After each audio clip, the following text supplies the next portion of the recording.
Eux, ils marchent par la foi et non par la vue. Mais moi, je vous conseille vivement de marcher par la connaissance scientifique et historique, notamment celle de nos ancêtres kémites, par les 5 sens et par l'intelligence. À vous, à Pierre.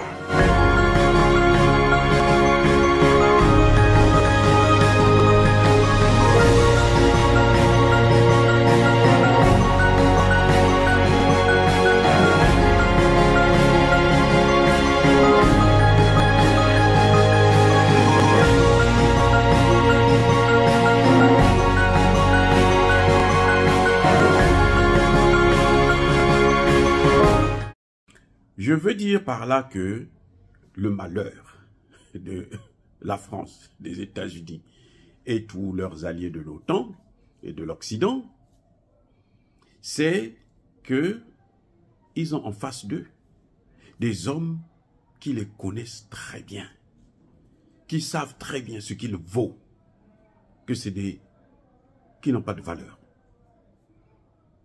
Vous savez, si les Américains connaissaient la honte, ils n'auraient jamais demandé à Touadéra de repartir au Centrafrique. Parce qu'ils ont eu 60 et quelques, 62 ans, 63 ans. Vous voyez, à gouverner ces pays. Ils n'ont jamais pu, ils n'ont rien fait. Et maintenant, ils disent, nous, on vient vous aider. Mais comme Touadéra, bon, lui, il est un mendiant, il faut dire ainsi, ben, il tombe dans le piège. Et si les Américains étaient sérieux, ils ne devaient pas rester au Niger. Ils devaient se dire que, oh, bon, les gens là ont compris. Mais comme vous savez, c'est des gens qui, je pense, qu'ils doivent se droguer, quand ils viennent négocier tout. Parce que des gens normaux, ils peuvent pas. Ils peuvent plus rester au Mali, au Burkina, ou même faire des propos. Ils ne devraient même pas avoir d'ambassade dans ces pays. Parce qu'ils ont fait trop de mal. Ils ont commis trop de crimes dans le Sahel. Trop en Afrique. Ils ont passé tout leur temps à détruire l'Afrique, à dévorer l'Afrique, à déchirer l'Afrique. Et maintenant, ils tombent sur des gens qui les connaissent. Et c'est là où, moi je me dis, nous avions eu des descendants de valeur. Nos ancêtres, là, quand ils se font connaître, comme on le voit, les Français, les Américains et autres, on connaît leurs secrets, les Européens, ils devaient même se suicider. Nos ancêtres, ils n'aimaient jamais, ils ne toléraient. Il y avait une des choses qu'ils n'acceptaient pas, c'était la honte. Ils avaient la dignité. Quand ils ont fait quelque chose de très mauvais comme ça, là, surtout où il y a des morts en masse, quand ils sont à visage découvert, ils ne résistent pas. Mais eux, voilà, ils sont là. Nous, on va vous donner de l'argent. Ils savent que nous, on sait qu'ils mentent. Oui, il y a quelques, les piètres présidents que nous avons, et premiers ministres, gouvernement tordu, les gens de peu de valeur. Ces gens-là, bon, ça peut passer. Mais avec des gens qui vous connaissent. Assimi Goïta a prouvé, Tiani, Traoré a montré que nous, on vous connaît. On achète des armes, on vous donne l'argent, vous prenez notre argent que nous trouvons avec beaucoup de difficultés. Puisque même le CFA, là, vous prenez nos devises. Donc, le peu que nous pouvons avoir là et tout, on vous donne ça, vous prenez ça et vous ne nous donnez pas le produit. Expressément. Ou quand vous donnez le produit, c'est un produit qui est périmé, qu'on ne peut pas consommer, impropre à la consommation. Vous voyez, c'est des criminels. Et c'est des gens comme ça, en principe, on ne devait pas négocier avec eux. Mais eux, ils forcent quand même. Ils disent, non, on doit venir. Nous, et ils accusent quelqu'un d'autre qui ne nous a jamais fait du mal. Il faut être né avant la honte. Mais, parce que c'est incroyable. C'est incroyable. Bref, bien aimés frères et sœurs, c'est ça la particularité, le point commun entre ces trois-là. C'est pour ça qu'ils sont condamnés à rester ensemble, à travailler ensemble et à aller ensemble. Mais il faut qu'ils aillent maintenant un peu plus rapidement, surtout en ce qui concerne la monnaie. Oh, dire cela, c'est inciter à la haine ou à la violence. Non. Il y a colère, il y a malheur. Mais encore une fois de plus, bien aimés frères et sœurs, je persiste et je signe. Soyez bénis, soyez abondamment bénis par le Dieu de Kémit et par nos ancêtres angélisés. Mais que tous ceux qui persécutent le continent africain le pillent et le déstabilisent, qu'ils soient noirs, blancs, chinois, arabes, juifs, indiens ou qui qu'ils soient punis, maudits, foudroyés, neutralisés, écrasés, effacés par le Dieu de Kémit et par nos ancêtres angélisés. Vive l'Afrique éternelle, j'ai dit et j'assume. Otep à tous, bienvenue sur la chaîne des panafricanistes par essence, par conviction et par excellence. Celle des citoyens kémites par nécessité et obligation de combat. Nous sommes une chaîne qui n'est guidée que par nos ancêtres et rien que par les ancêtres qui appartiennent à l'égrégore du monde noir. Par conséquent, nous ne croyons en aucun Dieu venu de l'étranger. Toutefois, cette vidéo n'est aucunement destinée à inciter à la haine ou à la violence, car nous menons un combat qui est d'abord et avant tout spirituel, intellectuel et démocratique. Ensuite, il est politique, géopolitique et géostratégique. Contre l'impérialisme, le colonialisme, le néocolonialisme et l'endocolonat, qui sont tous qualifiés de crimes contre l'humanité. Nous menons ce combat sur la base du principe fondamental que nous avons hérité de nos ancêtres kémites, qui est celui de la Mahat, c'est-à-dire solidarité, vérité et justice. Vous êtes donc en droit de connaître la vérité et nous avons l'obligation de vous dire la vérité, rien que la vérité, afin que justice soit rendue au continent africain. Et ça, c'est notre modeste contribution dans cette noble lutte en faveur de la souveraineté, la dignité, la solidarité et l'unité africaine. C'est exactement ça que nous appelons le panafricanisme. Bien-aimés frères et sœurs, quelle a été l'erreur des gouvernements maliens, burkinabés, nigériens? Pas ceux qui sont là au pouvoir, leurs prédécesseurs. En fait, ces trois hommes ont un point commun. Ils ont, si vous voulez, peut-être pas le même parcours, mais la même expérience. Cette expérience leur a été donnée par les précédents gouvernements. Ils ont eu, dans leur parcours, tous les trois, à connaître ce qu'on appelle la haute et la très haute trahison. La manipulation des populations africaines et la destruction de nos États. Ils ont touché ça du doigt, ils l'ont expérimenté et ils étaient des acteurs principaux dans cette affaire. Les trois, Tiani, Assimi Goïta et Traoré, ils ont connu ça. C'est pour ça qu'ils s'entendent bien.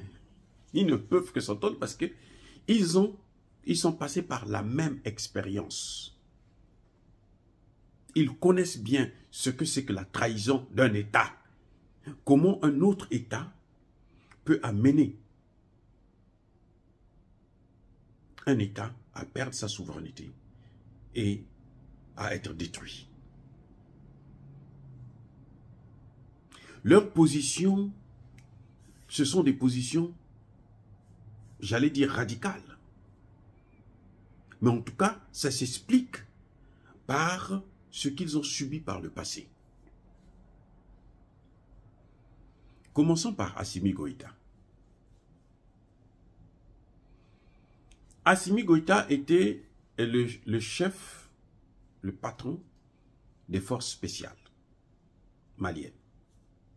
Le commando qui devrait récupérer Kidal était guidé, géré par Assimi Goïta. Et les Français viennent. Ils disent, nous, on est venus pour vous aider. Ah bon? Oh, très bien. Les Français n'avaient pas été invités au sol. C'était juste l'appui aérien et puis l'information. Mais les Français viennent avec des troupes au sol. Et un nombre, ben alors, tout un village, carrément. 4500. C'est trop.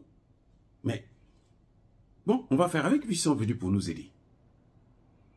Ils viennent, ils récupèrent Tombouctou. La population est la joie et tout. Les militaires se disent que bon, mais nous sommes là, en fait. Nous avons des partenaires qui vont nous aider. Alors, ils reprennent les forces. Maintenant, les militaires maliens maintenant décident d'aller, puisqu'ils ont maintenant des partenaires. Ils ont l'information, ils ont l'appui aérien, ils doivent rentrer dans Kidal maintenant. Quand ils arrivent à Néfis, qu'est-ce qui se passe? Les Français pointent les armes sur les soldats maliens. Oh! Les Maliens se disent, mais qu'est-ce qui se passe? Mais ces gens-là, ils sont venus pour nous aider.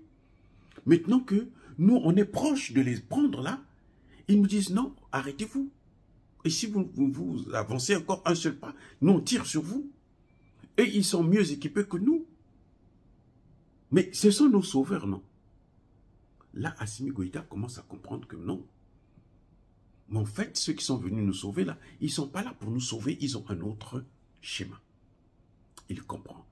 Nous sommes tombés dans leur piège. Ça, c'est la trahison. Eh oui. Et après, on a vu que quand ils reculent, on a vu que, mais à Kidal, pour aller à Kidal, les autorités maliennes, pour aller à Kidal, doivent payer une rançon à l'armée française. Oh, comme ça. Mais ceux-là qui étaient venus pour nous sauver, maintenant, c'est eux qui occupent le terrain. Vous voyez? Assimi Goïta a connu la trahison. Il sait ce que c'est que la trahison. Maintenant, de l'autre côté, au sein de la mission des Nations Unies au Mali, vous avez un homme qui s'appelle Ibrahim Traoré, un militaire. Ouais, je vous amène à comprendre les points communs qu'ils ont. C'est pour ça d'ailleurs qu'ils s'entendent, parce qu'ils maîtrisent bien la question. Vous avez Ibrahim Traoré. Ibrahim Traoré a été dans la mission des Nations Unies. Il a travaillé pour la MINUSMA. Il est militaire. La mission des Nations Unies, quand elle parle avec les Maliens, elle dit une chose. Donc, quand ils se retrouvent entre eux, les membres des Nations Unies, elle dit autre chose.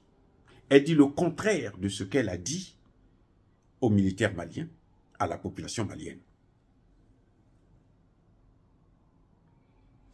Ibrahim Traoré se rend compte que immédiatement, quand tu es dans le système, ce n'est pas évident. Mais quand tu sors là, tu te rends compte, mais ou bien quand tu côtoies la population. Voilà, moi c'est comme ça que je comprenais les jeux qui se passaient au sein de la mission des Nations Unies, quand j'étais surtout en Haïti. C'est après quand tu parles avec les autorités, ils te disent, mais les autres sont venus, ils ont dit ceci, mais toi tu es en train de nous dire cela, mais c'est là que tu comprends, il y a un double langage. Ou bien quand tu parles avec les autorités, ils te donnent des informations, et quand tu es là-bas, on te donne d'autres informations. Tu essaies de faire la relation. Si tu es là pour l'argent, bon, tu fais comme si rien n'était. Mais si tu n'es pas là pour l'argent, tu essaies de voir comment tu peux faire pour essayer de corriger, améliorer, pour faire que ça ne puisse pas. Et ce n'est pas toujours facile. Donc, Ibrahim Traoré a compris qu'on est en train de jouer avec les Maliens. Quand il revient chez lui, il voit qu'il y a l'armée française qui est là. Mais ils n'ont pas d'armes, ils n'ont rien. Oh. Mais ceux-là qui sont venus là pour nous aider, ils nous donnent rien pour combattre. Mais à quoi ils servent? Et quand ils vont sur le terrain, ils se font canarder. Même eux, ils ont eu la chance parce que ils pouvaient mourir. Beaucoup de leurs collègues sont morts. Ibrahim aussi a connu quoi? La trahison. Alors, maintenant venons au troisième, le général Tchiani. Lui, il est le chef de la garde présidentielle. Les Français ne peuvent pas le mentir. Même les Américains ne peuvent pas mentir Tchiani. Ils ne jouent pas avec Tchiani. Parce qu'ils savent, Tchiani connaît tout. Il est le président de la garde présidentielle. Il est le patron, le directeur de la garde présidentielle. Le commandant de la garde présidentielle. Donc, tous les déplacements du président, c'est lui qui les organise pour assurer sa sécurité. Il sait qui il va rencontrer, qui il ne va pas rencontrer. Il le sait en tant que commandant de la garde du président. Il ne peut pas se déplacer sans. Parce qu'il se déplace sans, c'est qu'il ne fait pas confiance à son équipe de sécurité. Et là, c'est grave. Parce que si tu t'entends pas avec ton équipe de sécurité, tu les gardes toujours, eh ben, ils vont finir par t'enlever. Maintenant, lui, qu'est-ce qui se passe? Lui, il a dit, il observe des gens, les militaires vont sur le terrain. Ils attrapent des terroristes. On les amène à la justice, on les met en prison. Le président Bazoum, son patron donc, le patron du général Tchiani, il dit non, libérez-les.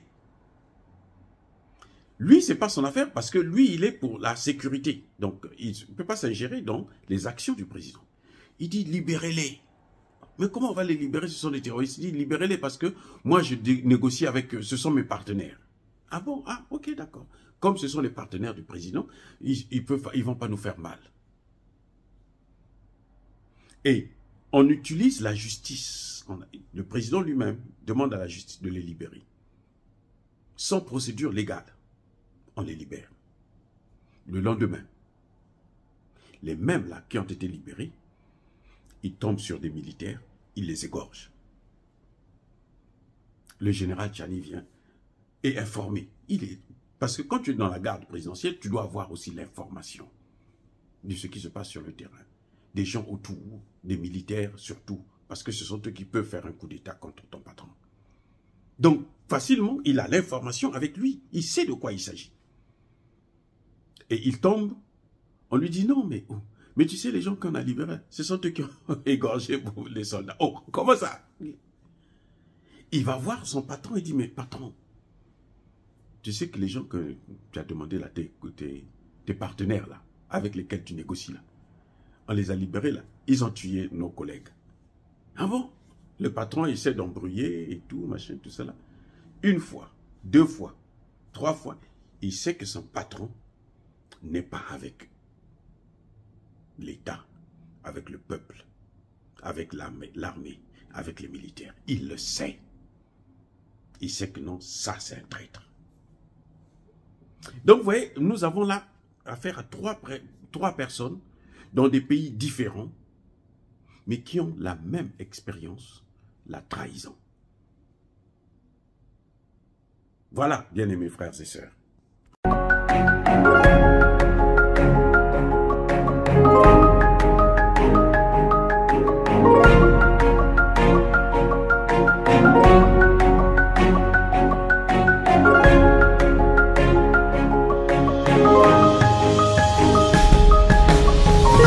Bien-aimés frères et sœurs, vous connaîtrez la vérité et la vérité vous affranchira. Ça, c'est pas moi qui le dis, c'est la Bible qui le dit. Mais moi, je vous dis mieux. Vous connaîtrez la vérité historique, notamment celle de vos ancêtres kémites, et vous aurez une vision globale de ce que c'est que la vraie souveraineté politique. J'ajoute, vous reviendrez à la spiritualité africaine ancestrale et vous comprendrez les enjeux de l'indépendance économique. Et pour terminer, vous accepterez votre identité identité culturelle kémite et vous obtiendrez deux choses. La première, c'est la paix. La seconde, c'est le développement, à une condition. L'unité de toute l'Afrique noire, l'unité de tous les Noirs du monde entier.